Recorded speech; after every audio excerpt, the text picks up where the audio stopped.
ये देखिए दोस्तों, बहुत बड़ा एक हर्ड है गायों का, डोमेस्टिक कैटल का, और ये रोड पे छोड़ दिया है इन्होंने।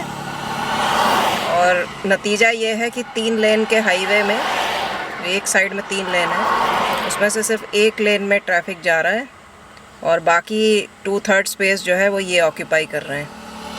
और जब तक ये निकल नहीं जाते तब तक जाम लगा रहेगा यहाँ पे। तो मैं तो दूर गाड़ी खड़ी करके वेट कर रही हूँ कि ये कब निकलेंगे, उसके बाद ही मैं आगे जाऊँगी। थोड़ा सा ही 500 मीटर आगे सिर्फ जाना है मुझे टोल प्लाज़ा तक, लेकिन वहाँ तक जाने का कोई फ़ायदा नहीं है क्योंकि आगे बढ़ ही नहीं पाएंगे। मुझे इस तरफ रुकना है और इस तरफ का स्पेस इन्होंने ऑक्यूपाई कर रखा है, तो ये जब निकलेंगे तभी रुक पाएंगे। ये देखिए दोस्तों, और चले आ रहे हैं। मुझे लगा था कि वहीं पे वो हर्ड ख़त्म हो गया, लेकिन ये अभी भी चल रहे हैं। और जब भी ये आते हैं तो आधा ट्रैफिक रुक जाता है रास्ते का। मुझे टेंशन है मेरी गाड़ी को ना ठोक दे, कहीं साइड में लगी हुई है।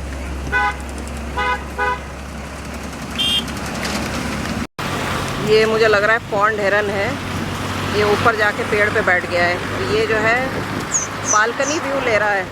यहाँ पे गायें जो है पानी में उतर गई हैं और पॉन्ड हेरन जो है इसका बालकनी व्यू लेने के लिए ऊपर बैठा है। और ये देखिए,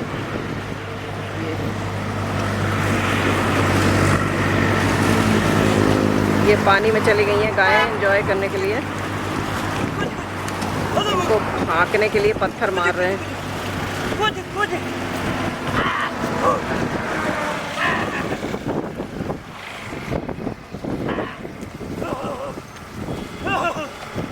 ये पॉन्ड हेरन जो है ये ऊपर से बालकनी व्यू ले रहा है इसका।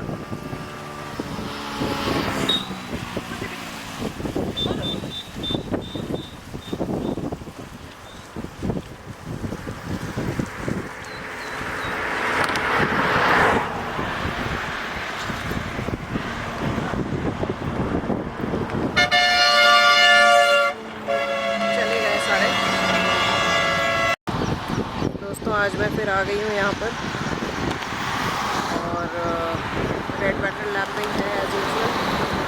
स्वॉलोज भी हैं, इस साइड पे कुछ स्वॉलोज उड़ रहे हैं। हवा चल रही है आज अच्छी, लेकिन पहले से गर्मी काफ़ी कम है, लेकिन फिर भी उमस होने के कारण गर्मी तो है अभी भी।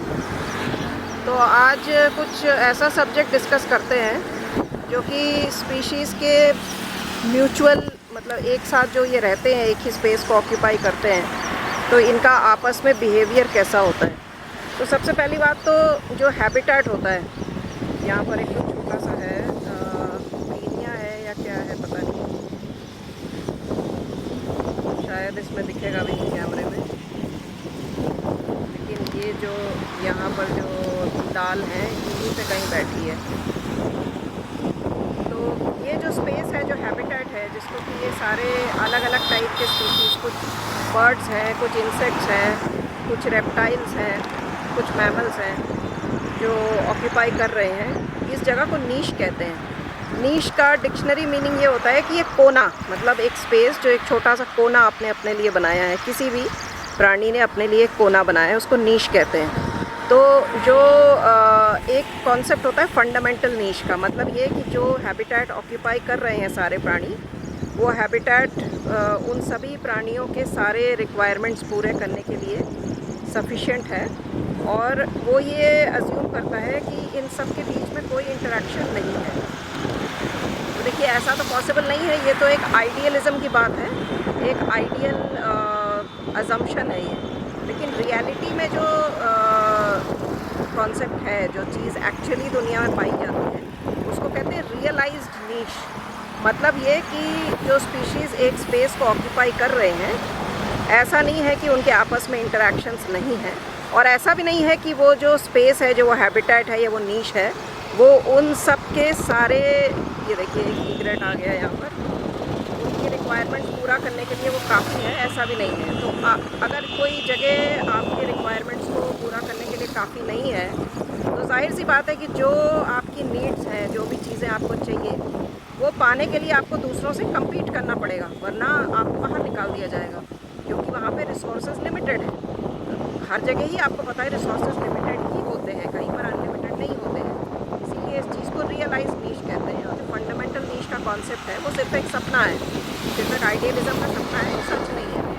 तो रियलाइज नीश में जितने भी प्राणी रहते हैं वो आपस में एक दूसरे से कम्पीट करके ही अपनी रिक्वायरमेंट्स को पूरा करते हैं, और इसलिए जो आपस में इंटरेक्शंस होते हैं अलग अलग स्पीशीज़ के, इसको बायोटिक इंटरेक्शन कहते हैं। तो बायोटिक इंटरेक्शन कई तरह के होते हैं। मैंने अपने पहले के कुछ वीडियोस में एग्जांपल बताया था म्यूचुअलिज्म का। म्यूचुअलिज्म मतलब कि आपस में जो क्रीचर्स एक दूसरे का फ़ायदा करते हैं, एक क्रीचर जो है वो दूसरे के साथ जब इंटरेक्ट करता है तो दोनों का ही फ़ायदा होता है। तो जैसे कि ये बताया गया था कि जो ईग्रेट्स वगैरह होते हैं या माइनास होते हैं, ये क्या करते हैं, कैटल के साथ, ड्रोंगोज के साथ, कैटल और राइनोज के साथ घूमते रहते हैं। तो क्या होता है कि जो इनके बॉडी पे जो पैरासाइट्स हैं उनको ये बर्ड्स खा जाती हैं, और जो राइनो है या जो कैटल हैं उनको पैरासाइट से छुटकारा मिलता है और बर्ड को उसका खाना मिल जाता है। तो ये एक एग्ज़ाम्पल है म्यूचुअलिज्म का। इसी तरह के और बहुत सारे एग्ज़ाम्पल होते हैं म्यूचुअलिज्म के। तो जो मैं बता रही थी कि क्या क्या तरीके होते हैं इंटरेक्शंस के, तो एक तो म्यूचुअलिज्म है जो मैंने आपको एक्सप्लेन कर दिया एक दो एग्जांपल के माध्यम से। ऐसे और हज़ारों एग्जांपल है। बर्ड्स जो फ्लावर्स को हेल्प करती हैं पॉलिनेशन में, बदले में उनको नेक्टर मिलता है, तो सनबर्ड्स वगैरह ये सभी हेल्प करती हैं। और भी बर्ड्स जो पॉलिनेशन में हेल्प करती हैं उनको अपना खाना मिलता है, और जो पौधा है उसको फ़ायदा ये मिलता है कि उसका जो फर्टिलाइजेशन का प्रोसेस है वो पूरा हो पाता है, या उसके बीज जो है वो एक जगह से दूसरी जगह पर डिस्पर्स हो जाते हैं। तो इसको म्यूचुअलिज्म कहते हैं। अब एक चीज़ है जिसको कहते हैं कमेंसलिज्म। उसमें ये होता है कि एक प्राणी जो है वो दूसरे से कुछ फ़ायदा डिराइव करता है, लेकिन जो दूसरा प्राणी है उसको उससे कोई फ़ायदा भी नहीं होता है लेकिन नुकसान भी नहीं होता है। इसको कमेंसलिज्म कहते हैं। तो दोस्तों, कमेंसलिज्म के बाद जो है दो और ऐसे टर्म्स हैं जिसको कि डिफ़ाइन करना ज़रूरी है। एक है एमेंसलिज्म। एमेंसलिज्म का मतलब यह है कि यहाँ पर दो स्पीशीज़ कुछ इस तरह से इंटरेक्ट कर रहे हैं कि एक स्पीशीज़ का पूरी तरह से खात्मा हो जा रहा है, उसको नुकसान हो जा रहा है, और दूसरा जो पार्टी है, जो नुकसान करने वाली पार्टी है, उसका भी कोई फ़ायदा नहीं हो रहा है। ठीक है, तो ये डिफरेंट है। अभी आगे आने वाले दो टर्म्स आएंगे, पैरासिटिज्म और प्रेडेशन। उसमें उसके साथ आपको कन्फ्यूजन हो सकता है, क्योंकि उसमें भी एक पार्टी का पूरा नुकसान हो रहा है लेकिन उसमें दूसरी पार्टी का फ़ायदा हो रहा है। लेकिन एमेंसलिज्म में किसी का भी फ़ायदा नहीं हो रहा है। जो नुकसान करने वाला है उसका खुद का कोई फ़ायदा नहीं हो रहा है, लेकिन दूसरी स्पीशीज़ का वो नुकसान कर रहा है। इसके एग्जाम्पल दो बड़े सिंपल से एग्जाम्पल है। एक ये है कि जैसे किसी जगह पर आपने देखा है कि गाय भैंसें या कैटल जो हैं उन्होंने घास को पूरी तरह से रौंद दिया है, तो इसमें घास का अस्तित्व ख़त्म हो गया है, उसको पूरी तरह से ख़त्म कर दिया गया है। लेकिन वो जो गाय भैंसें थी उनका भी कोई फ़ायदा नहीं हुआ है, क्योंकि उन्होंने ना तो घास को खाया है ना ही उसको किसी और यूज़ में लाया है। दूसरा एक एग्जाम्पल ये है साइंटिफिक वर्ल्ड में कि जैसे कुछ बैक्टीरिया का आपको पता है कि उनसे कुछ ऐसे कंपाउंड्स रिलीज़ होते हैं जो कि दूसरे बैक्टीरिया की जान ले सकते हैं, मतलब प्राण घातक हो सकते हैं। एंटीबायोटिक कंपाउंड्स प्रोड्यूस करते हैं ये। तो इस तरह के जो बैक्टीरिया हैं ये भी एमेंसलिज्म शो कर रहे हैं दूसरे बैक्टीरिया के प्रति, जो कि इनके द्वारा बनाए गए कंपाउंड से मर सकते हैं। और ये जो बैक्टीरिया हैं इनका खुद का भी इसमें कोई फ़ायदा नहीं हो रहा है, तो इसको कहते हैं एमेंसलिज्म। उसके बाद एक टर्म आता है न्यूट्रलिज्म, मतलब कि दो स्पीशीज़ जिनको एक दूसरे के आसपास होने से कोई फ़र्क नहीं पड़ता। जैसे कि जो हमारी हाउसिंग सोसाइटीज़ हैं या ऑफिसेज़ हैं, बिल्डिंग्स हैं, उसमें आप देखेंगे कि बहुत सारे चिड़ियों का घोंसला होता है जिसके अंदर पिजन्स होते हैं मेनली, और उसके अलावा जो आपके स्पैरोज़ हैं और दूसरी बर्ड्स भी हैं जैसे बया वीवर वगैरह हैं, ये भी आजकल सोसाइटीज़ के अंदर नेस्ट बनाने लगी हैं। तो इसमें हमें कोई फ़र्क नहीं पड़ता उनका नेस्ट वहाँ पर होने से, और उनका ये फ़ायदा है कि उनको वहाँ पर घर मिल गया है। तो ये हमें, मतलब उनके होने या ना होने से हमें कोई फ़र्क नहीं पड़ता, और हमारे वहाँ पर रहने से भी उनको कोई फ़र्क नहीं पड़ता, क्योंकि हम उनको कोई नुकसान पहुँचाते नहीं हैं। लेकिन पूरी तरह से ये बात आज के समय में सच नहीं है।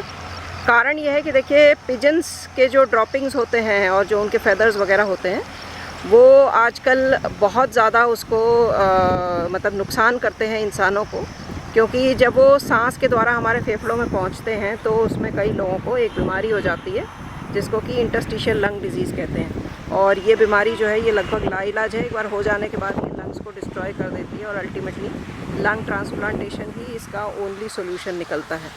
तो पिजन्स के होने से हमारे हाउसिंग सोसाइटीज़ में हमारा नुकसान हो रहा है एक तरह से, लेकिन फिर भी इस एग्ज़ाम्पल को अभी भी न्यूट्रलिज़म में ही लिया जाएगा।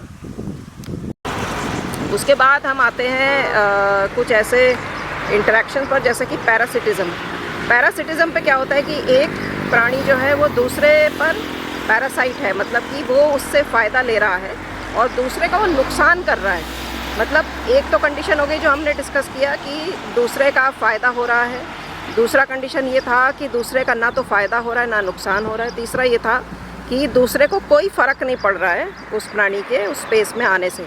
लेकिन पैरासिटिज़म जो है उसमें एक प्राणी को फ़ायदा होता है और दूसरा जो प्राणी है उसको नुकसान होता है, उसको पैरासिटिज़म कहते हैं। तो दोस्तों पैरासिटिज़म के बाद जो अगले टाइप का इंटरेक्शन है वो है प्रेडेशन, मतलब कि एक प्राणी जो है वो दूसरे का खाना है।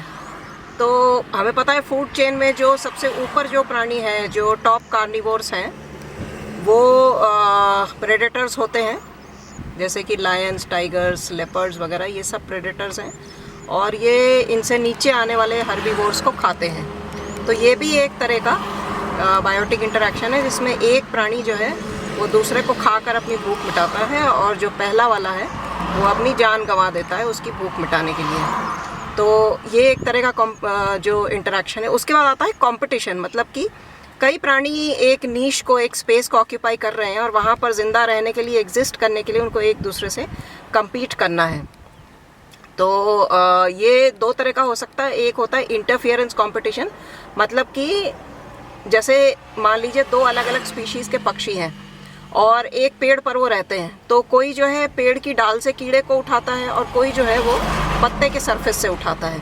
तो जनरली ये दोनों अपने अपने स्पेस में रहते हैं, लेकिन अगर किसी एक स्पीशीज़ के नंबर बढ़ गए और उसको जिस समय मान लीजिए नेस्टिंग सीज़न है या जो भी रीज़न है, तो वो दूसरे के स्पेस में भी घुसने लगता है, तो इससे दूसरे को प्रॉब्लम होती है। तो ये चीज़ है इंटरफेरेंस कंपटीशन। और एक है एक्सप्लॉयटेटिव कंपटीशन, मतलब कि एक स्पेस में रहने वाले अलग अलग स्पीशीज़ जो है वो एक दूसरे को नुकसान पहुंचा के किसी न किसी तरह से जो है वो उनको हार्म करते हैं और अपना फ़ायदा देखते हैं। इसको कहते हैं एक्सप्लॉयटेटिव कंपटीशन।